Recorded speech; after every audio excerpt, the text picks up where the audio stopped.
洋洋是很听话，毕竟还是个不足3周岁的孩子，也有调皮的一面。他那天带着洋洋去附近的小公园玩，小家伙调皮好动，跑来跑去的，稍不注意就会跑出老远，往往会把他吓得半死，以为儿子丢了。周红林带了一次就怕了，不想带儿子出去玩第二次，就连第一次都是他找的借口，不得已带着儿子去公园玩的。洋洋就懂事的了一声，问着爸爸要上班吗？周红林撒着谎，爸爸要上班赚钱，他还没有找到工作呢。现在看到海林开店做小生意，貌似也不错的样子。那周红林就心思活络起来，想着等他和叶佳妮办了婚礼后，也跟叶佳妮一起开间店，自己做老板，不用看人脸色，自由自在的。就是不知道他开店的话，战印会不会继续整治他。周红林最怕的就是战印不放过他，让他干啥都干不成。实在不行的话，他就开网约车了，辛苦点，至少有收入。周红林没有忘记自己还是别人的丈夫，别人的儿子，他身上有着养家糊口的重担的。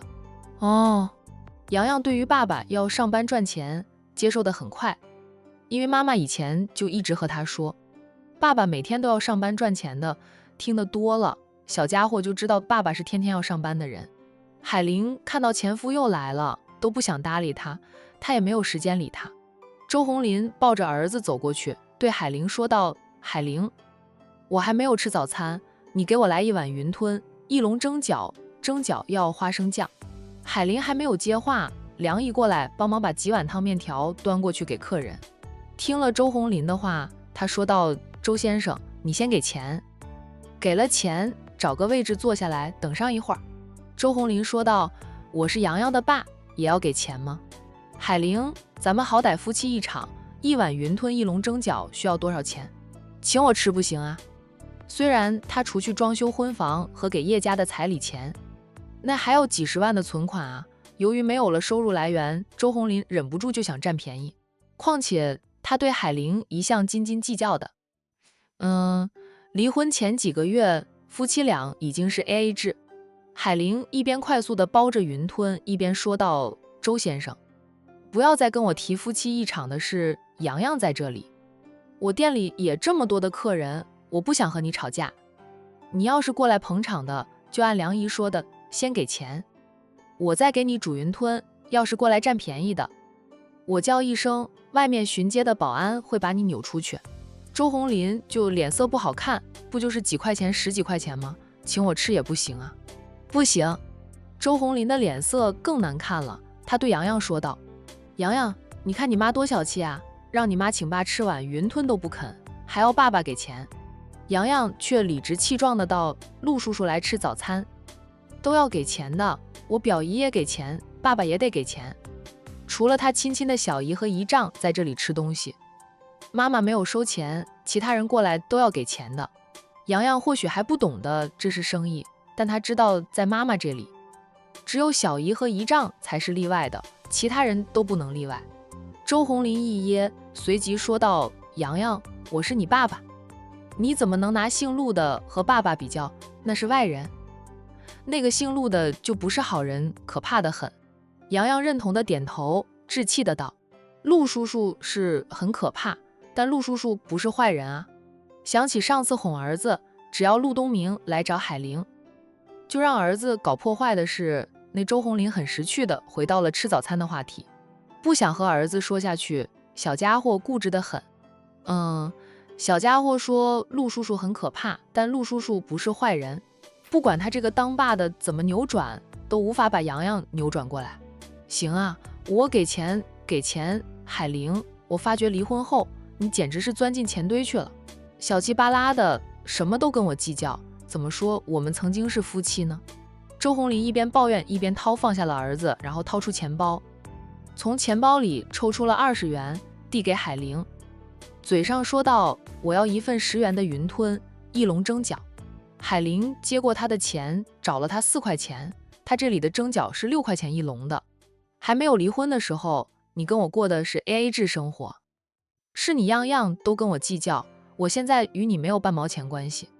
你有什么脸面在我这里白吃白喝啊？周红林又是一噎。哎，女人真是记仇呀。统共过 AA 制的日子也就1、2个月而已。哎，离婚到现在都有几个月了，海玲还记着仇啊？我是洋洋的亲爸，任你实是我的店，不是洋洋的店，你是洋洋的爸，又不是我爸，少给我端爸爸的架子。周红林，海玲，你变了，真的变了，变得牙尖嘴利，是跟海玲学的吧？我说你那个妹妹已经嫁入豪门了，豪门是很讲究规矩的，她那样的脾性能适应吗？你还是劝劝海童，要斯文一点吧。海玲抬头冷冷地瞪着周红林，周红林顿时不敢说话了。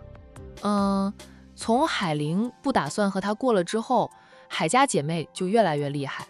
周红林抱着洋洋转身走开，有客人吃完结账离开，空出了一张桌子，周红林叫梁姨收拾好后，他就抱着儿子过去，在桌子前坐了下来，看着海玲重新忙碌的身影，周红林回想起过去，渐渐地意识到海玲为什么会变成现在这样子。不是变，是她恢复了婚前的精明能干。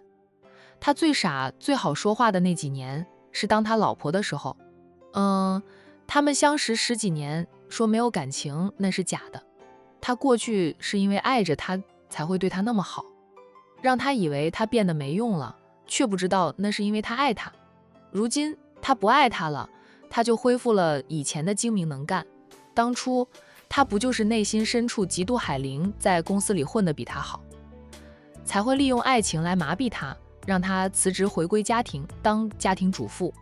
当家庭主妇的女人围着老公孩子打转，上要孝敬公婆，下要照顾幼儿，压根就没有时间再和以前的同事逛街或者参加聚会。久而久之，以前的朋友都会离他们而去，他们就会与社会脱节，也因为围着家庭打转，疏于打扮自己，那渐渐让自己熬成了个黄脸婆。周红林承认他当初真的很坏，就是想一步步的把海玲逼成与社会脱节。没有收入来源，30出头就成黄脸婆的人，比起很多遭受到这种情况的家庭主妇来说呢，海玲属于很勇敢的人，手起刀落，利落地斩断了他和周红林的夫妻关系。他没有为了孩子将就着过，他觉得失败的婚姻里离婚对孩子或许是有伤害，但这不离婚，夫妻整日争吵打架，家无宁日，对孩子同样是一种伤害，还不如离了婚，他带着孩子出来单过。只要他用心教导，也能把儿子培养成为自强自信的人。梁姨拿了一笼蒸饺过来，放在周红林的面前。周红林拉回了飘远的思绪，心里想着啊，他现在和佳妮的日子过得也幸福甜蜜，虽说也会有家庭矛盾，那是夫妻和叶佳妮在磨合期，磨合好了，他会过得比海玲更好的。于是呢，他心安理得地吃他的早餐，也会喂洋洋吃一个饺子，不过洋洋拒绝与他共用一双筷子，小家伙非要自己一双筷子，然后自己夹饺子来吃，不用周红林喂他，他还嫌爸爸吃过的筷子有口水脏。洋洋都会用筷子了，还会自己夹饺子来吃了，真棒！你小宝哥现在吃饭都还要你姑姑喂他呢。周红林觉得自己的儿子比外甥优秀。这一会儿后，海玲才把周红林的那碗云吞煮好，让梁姨送过来。周红林要了一只小碗，分了一点给儿子，父子俩一起吃，倒是吃得津津有味的。随着时间的流逝，早上上班高峰期过去，进来吃早餐的人越来越少了，那梁姨和海玲呢，才得以闲下来休息休息。那对父子俩还在吃，吃得慢吞吞的，像是比谁没有牙齿一样。海玲收拾桌子，擦桌子。对于周红林要和儿子培养感情，他没有阻拦。父母的恩怨情仇没必要牵连到无辜的稚子。玻璃门被人推开了，海玲和梁姨都本能的就看向了进来的人。是叶佳妮。梁姨悄悄的就要去拿扫把，那想着啊，这个姓叶的敢在店里闹事，他就帮着海玲把这个姓叶的打出去。让梁姨意外的是，叶佳妮今天进来，看到周红林果然在前妻的店里，还和洋洋一起吃着早餐。叶佳妮虽然脸色不好看，却没有像前2次那样气势汹汹，一副来捉奸的架势。我来找我老公的。叶佳妮淡淡的对海玲说了一句，便径直走向周红林。红林啊！叶佳妮走过去叫了周红林一声。难得与儿子和乐融融的周红林冷不丁听到妻子的叫喊声，吓得他手上的筷子都掉落在地桌子上。好在他也吃饱喝足了，好久没有吃过这么好吃的早餐，应该说是他格外的怀念海家姐妹的好厨艺。以前海童住在他家里，几乎是承包了所有家务活的。佳妮，我就是过来吃早餐的。周红林捡起掉落的筷子，扔进了桌子底下的垃圾桶。那人跟着站起来，向叶佳妮解释着他是过来吃早餐的。叶佳妮就看向洋洋，洋洋也看着他，那张小脸很像海玲，眼睛也乌黑明亮，是个很可爱的孩子。叶佳妮很快就不看洋洋了。周红林又赶紧解释，海玲刚才很忙，洋洋没有人看顾着，我吃早餐的时候就把他放坐在我身边，也能照看一下。怎么说，洋洋也是我的儿子。他知道叶佳妮很不喜欢他们一家人提及洋洋，更不喜欢看到他过来看望洋洋。叶佳妮深吸几口气，压下内心涌上来的怒火。她是真的不喜欢丈夫和婆家人老是来看望洋洋。提及洋洋，公婆整天说洋洋是他们周家的宝贝孙子，是唯一的香火就算了。周红林离婚前对洋洋这个儿子也没有多好，现在3天2头跑过来看洋洋。叶佳妮总担心周红林会和海玲旧情复燃，婆婆可是一直叫嚣着说要让周红林抛弃她，重新追求海玲的。她也奇怪，与周红林发生关系到现在也有几个月的时间了，她到现在都还没有怀孕，叶佳妮都担心自己身体有问题了。她若是怀孕了，婆家一家人说不定会对她好很多。红林，我没有怪你的意思，只是你下次要过来吃早餐啊，叫上我。我也很久没有尝过海玲做的早餐了，以前你经常会打包回公司给我吃的。擦桌子的那海玲动作一顿，随即又释然了。以前周红林经常起床晚了，说没有时间在家里吃早餐啊，他怕他会饿坏，就打包好让他带去公司吃。没想到他是带去给叶佳妮吃，叶佳妮被他攻下，可能海玲姐妹俩做的早餐立下了不少的汗马功劳。周红林讪笑，下次我过来时就叫上你啊。说着他伸手去拉着叶佳妮的手，讨好的问着，老婆，你吃过了吗？要不我帮你叫碗云吞。我吃过了，你吃饱了吧？那我们走吧，咱们的婚房还在装修着，你也该过去看看，不能什么事儿都让我做着。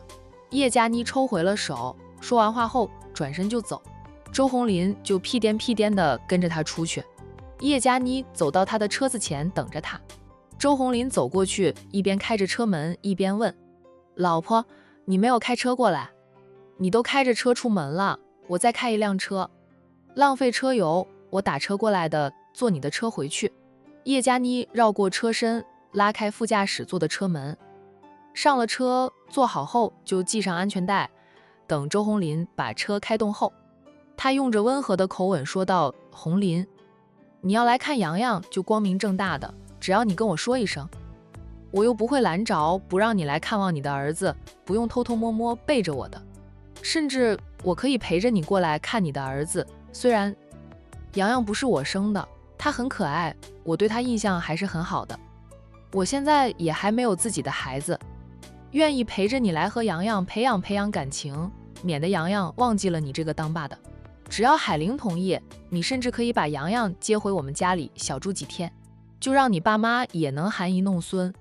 周红林很意外，叶佳妮今天竟然这么的善解人意。周红林偏头看了叶佳妮一眼后，以打趣的口吻笑道，佳妮，今天的太阳是从西边升起来的吗？我大清早跑到海玲的早餐店吃早餐，陪伴了一下洋洋，看到你的时候我都害怕你会和我吵架，让我在海玲面前丢脸的。哎，没想到你居然还肯让我接着洋洋回家里小住。看你对小宝的态度很不好，我以为你会很讨厌小孩子。任小宝自从上次弄坏了叶佳妮的那些化妆品后，叶佳妮就非常讨厌他，但那是周红英的孩子，只要周红英和周红林没有断绝姐弟关系，他们都还会过来。叶佳妮心里恨得牙痒痒的，只能是任小宝来的时候，他就把他和周红林睡的房间锁上门，让任小宝进不去。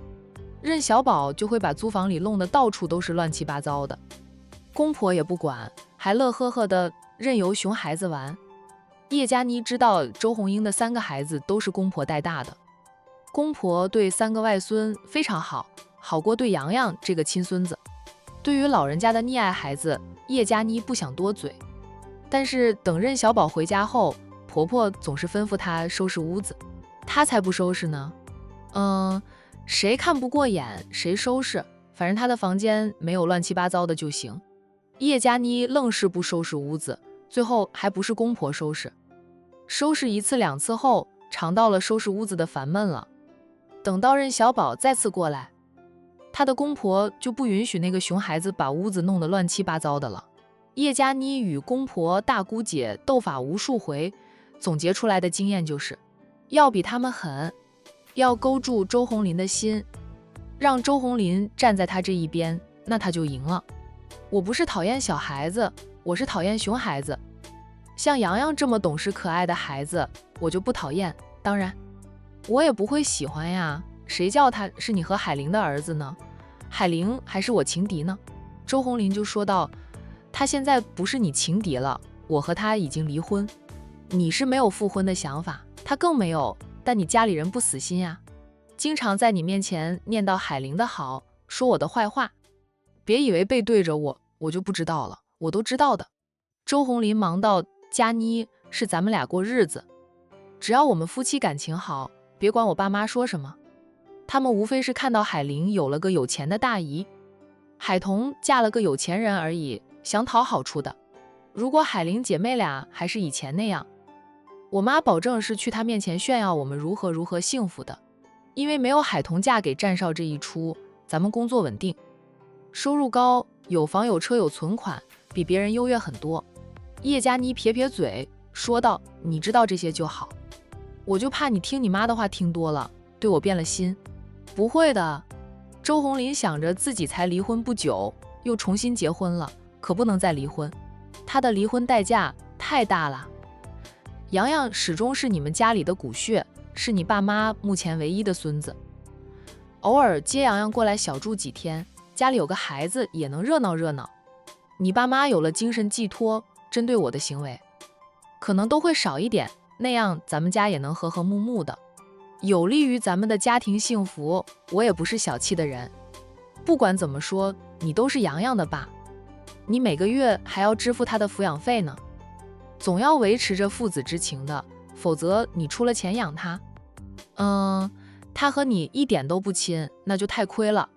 还有咱们这么久了，我肚里也没有个动静，把洋洋接过来住一段时间，说不定我就能怀上呢。我们老家就有不少人结婚好几年都没有孩子生，收养一个孩子来养后，过上1、2年就能怀上。周红林听得心花怒放，夸赞着叶佳妮，佳妮，我果然没有看错你，你是个识大体，明事理的贤妻良母。哪个女人刚嫁给丈夫的时候，不想着把自己的小日子过好的？还不是你家里人欺人太甚，才逼得我变成个泼妇。特别是你大姐，简直就是个搅屎棍，她把你和海玲的婚姻搅黄了，又想来搅破咱们俩的。红林，我不是挑拨离间，我说的都是实话。你自己回想一下，你大姐是不是个极品？她做的每一件事都是损人利己的呀。明明自己有大把的存款，想开店做生意，居然跑来跟咱们借10几万元，就你姐那样的人，借钱给她那是老虎借猪，有去无回。叶佳妮就在周红林这里吐槽着周红英那个极品，她敢说海玲也没少在周红林面前抱怨过的，只是周红林变心后偏向自己的姐姐而已。周红林默了默后就说道，我姐，我跟她说了，以后没有大事少来我们家。他还跟你说想把他大的2个孩子的户口迁到咱们的户口本上，这样跟着我们住在咱们的婚房里，然后方便上管成2中是吧？红林，你可千万别傻呀，请神容易送神难的进了我们的户口本。就是一家人了，以后他们要分你的家产的。我姐就是想让2个孩子能上好一点的初中，迁个户口而已，能分什么家产？房产证上我只添上你的名字。不会添他们的名字，他们就分不到了。叶佳妮脸色沉了沉，说道：我不管，反正你不能答应，那是他的儿女，不是你的责任，答应了他。未来3年，你能不管你的外甥啊？不是自己亲生的，你管得狠了，人家恨你；你不管，人家也恨你。这种吃力不讨好的事，你是脑袋进水了才会领过来干着。这件事，海玲当初也不答应。周红英最近又向周红林提出来了，因为她大女儿今年7月就小学毕业了。你要是管一管洋洋，我无话说，那是你当爸爸的责任，你放着自己的儿子不管，不养不带的去管外甥，养着外甥，那是什么事啊？你姐和你姐夫都死了吗？周红林，佳妮，我姐也就是这样提议，我不是没答应吗？行了，这件事我会拒绝到底的，放心吧。什么时候带着我去往房产证上加我的名字？明天就去，行了吧？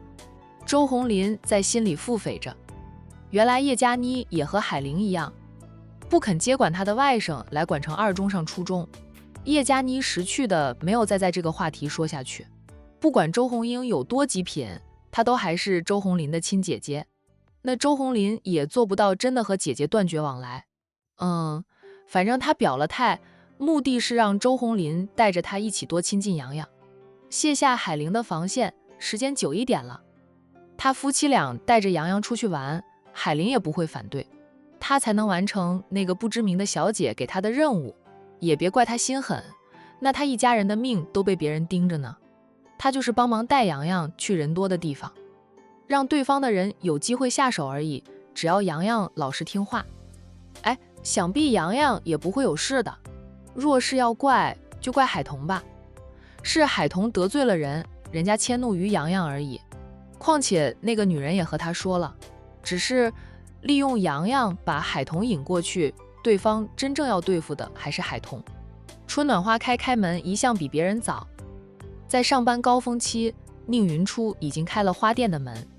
他是坐公交车过来的，附近有个公交站，到站后下车了，他就数着步数，能准确地回到自己的店门口。毕竟这条路他走了也有几年，早就烂熟于心。宁家有司机，但不是宁云初能用的，就他在宁家别墅里就是个透明人，没有人会把他放在眼里。昨晚宁家别墅里上演了一出精彩绝伦的好戏，宁云初虽然没有露面，但他都听见了。他那个嚣张的妹妹被警察带走了，他那个偏心的妈哭天抢地的，然后打了电话给他大伯，让他大伯连夜赶回来，说什么商量对策把宁思琪救出来。宁云初不知道宁思琪做了什么，但宁思琪会被警方带走，说明宁思琪是犯了法。他早就觉得大伯和母亲这样放纵着宁思琪，养的宁思琪张狂至极，不知道天高地厚，早晚会出事的。那果然就出事了。宁云初请的2名店员还没有来上班，他们一般9点左右才会到店。那此刻呢，花店里就只有宁云初1人。他把店里的一些盆栽花往外面搬，摆放在门口。就搬着搬着，他就停下来，面朝着走进来的那个人。他站得离他很近，近到他都能闻到他身上的古龙香水味。这是个陌生人，对他来说非常陌生，从来没有来过他的花店的。先生，请问你买花吗？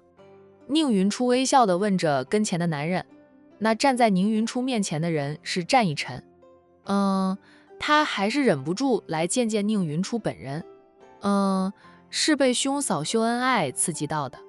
大哥有了大嫂后改变了很多吧？战一晨是看在眼里的，也羡慕。想到奶奶给他安排的妻子人选，他就过来看看。那你这店里除了能买花，还能买什么？战逸晨反问着宁云初。宁云初保持着微笑，答道：我还可以卖花盆、花的肥料、养花的营养土等等。哎，我店里都有货的，不知道先生需要什么？战逸晨抿抿嘴，眼前这个女人说话总是带着微笑，却给人一种云淡风轻的感觉，但又牙尖嘴利。我先随便看看。战逸晨说着，从宁云初身边走过。进了店里，在他的花店里转悠。转了一圈后，他扭头，发现宁云初总是跟在他身后不远。他装瞎子却能跟着人转，那不就是露馅了？先生，宁云初没有听到战逸晨细微的脚步声了。他面朝着一个方向叫着战逸晨。看他这副表情啊，战逸晨又有点不确定，他到底是真瞎还是假瞎啊？战逸晨决定试探一下宁云初。他环视一遍店内后，最后锁定了一盆仙人掌。他轻手轻脚地拿过了那盆仙人掌，然后放在了收银台上，对宁云初说道：我要这一盆，要多少钱？宁云初听到他说话的声音了，这才循着方向向着了战逸晨，然后走过来。先生挑的花是哪一盆？放在哪个位置上的啊？麻烦先生告知我一声，我看不见。战逸晨盯着他的大眼睛，此刻他没有戴着黑色的墨镜，倒是能看清楚他的眼睛。他的大眼睛没有神韵，要是不瞎的话，他的眼睛真的很漂亮。你看不见啊？哎，那你刚才又能一直跟在我身后？宁云初从自己的裤兜里摸出了眼镜盒子，打开了盒子后，从里面拿出他的黑色墨镜，重新戴上了墨镜后，他才答道：我听力很好，非常细微的动静我都能听出来。我是听着先生你的脚步声，才能跟在你的身后走着。战逸晨哦了一声，他是听说盲人看不见，但心细听力也很好的。我就是随便挑了一盆花的，没有看它的位置是在哪里。你能开着花店，应该对你店里的花都很熟悉的吧？你用手摸摸看，能不能靠着你的触感，摸出我挑的这盆是什么花？他是不相信奶奶真给他挑了个瞎子的，总要试探一番吧。那盆花我放在你的收银台上了。宁云初没有说话，他默默地上前，伸出手去摸放在收银台上的那盆花。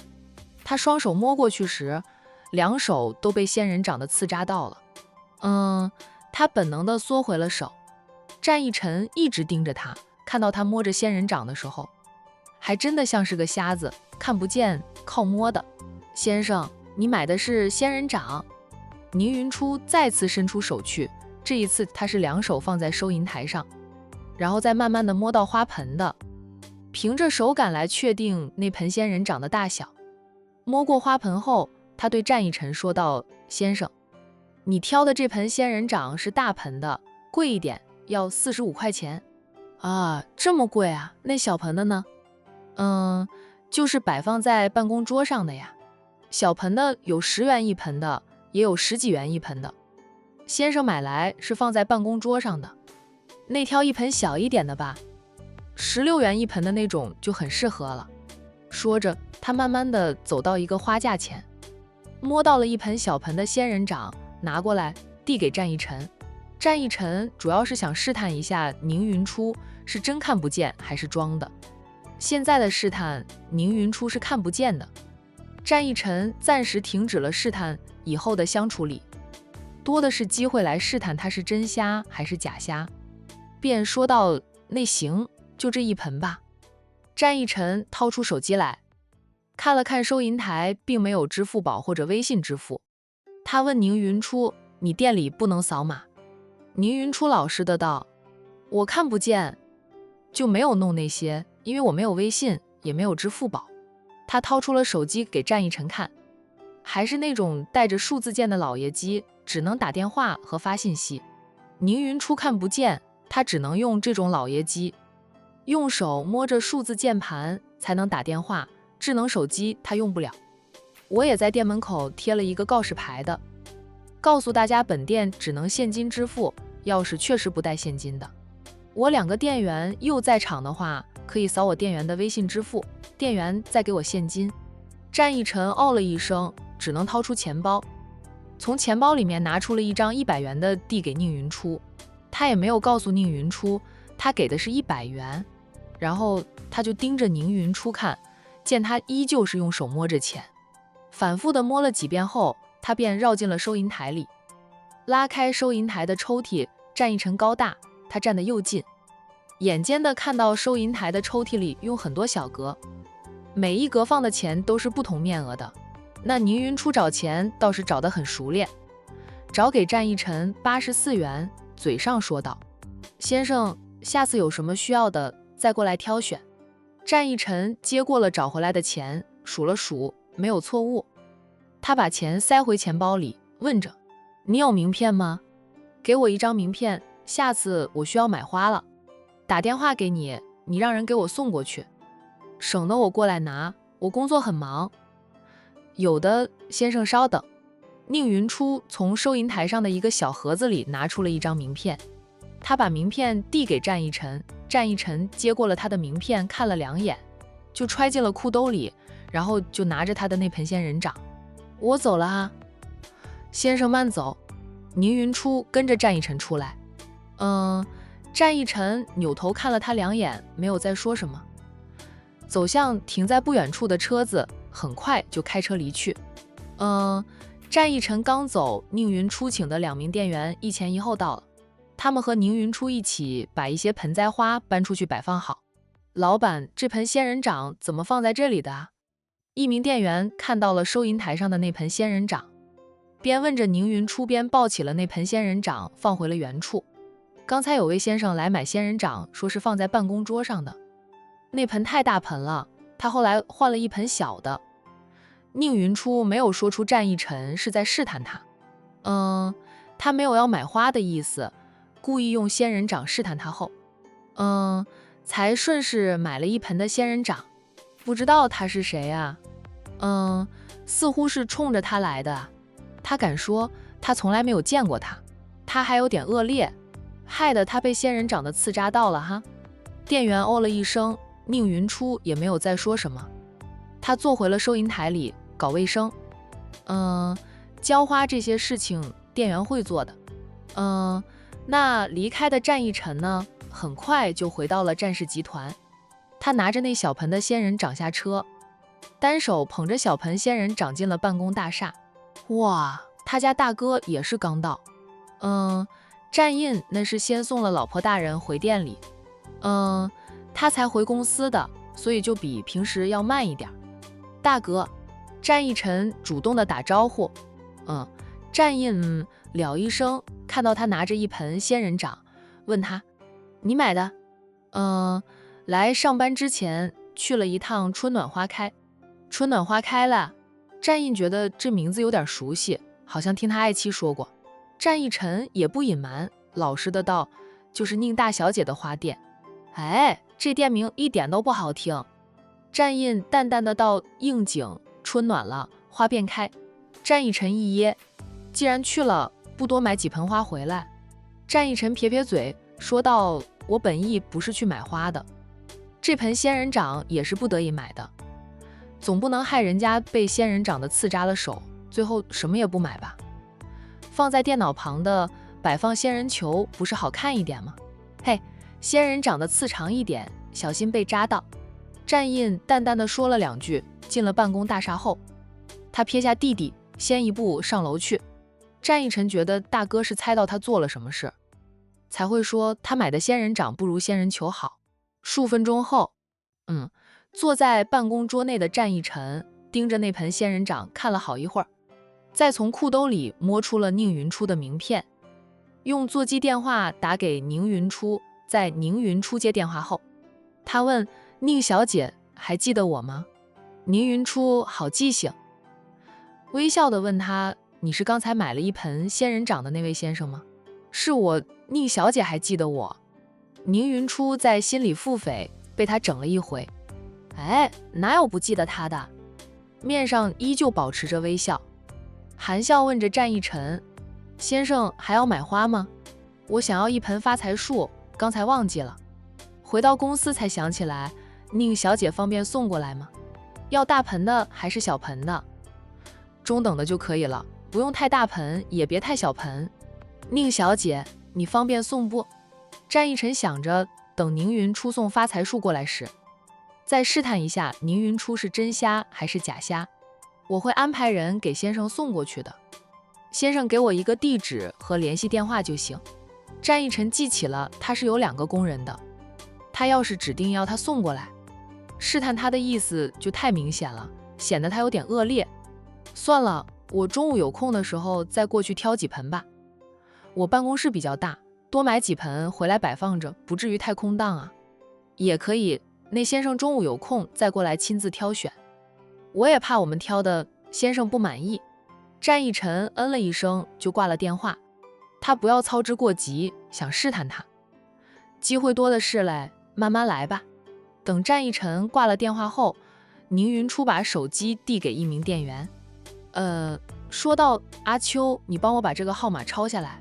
阿秋接过他的手机，看了一下号码后，说道：老板，这是座机电话啊。座机电话吗？那能不能查到是哪家公司的电话？宁云初总觉得那个陌生男人冲着他来，是敌是友待定，他不喜欢这种被人盯着，而他却对对方一无所知的感觉。我帮老板查一查。阿秋抄下了战一晨那个座机电话号码后，就帮宁云初查询。一会儿后，阿秋说道：老板，这个电话号码是战氏集团众多号码中的一个，是战氏集团哪个人用的就不知道了。